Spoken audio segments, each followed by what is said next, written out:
Hi everyone! Welcome back to my YouTube channel, and this is Lilian Herbal channel.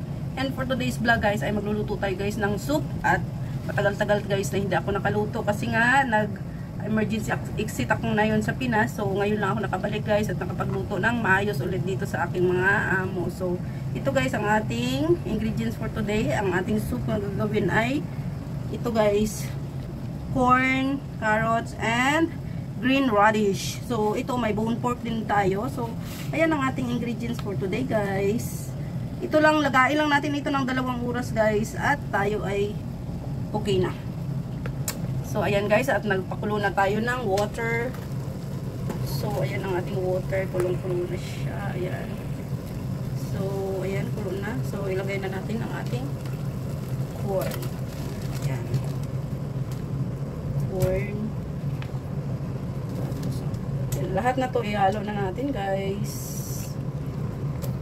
Tsaka pakuluan natin ng 2 oras. Isa't kalahati pwede rin guys, pero hindi naman minamadali. So ayan, lahat lagay na.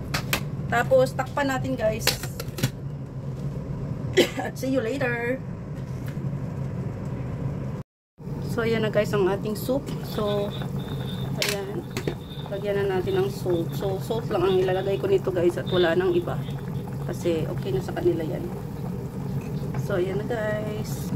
So ayan ang ating soup for today.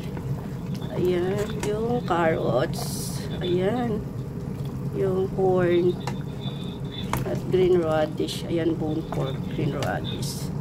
So ayan guys ang ating soup for today. So thank you so much for watching. God bless. I love you all guys. Ang sarap ng soup natin guys ngayon. So ayan na. So ready to serve ng ating soup guys for tonight.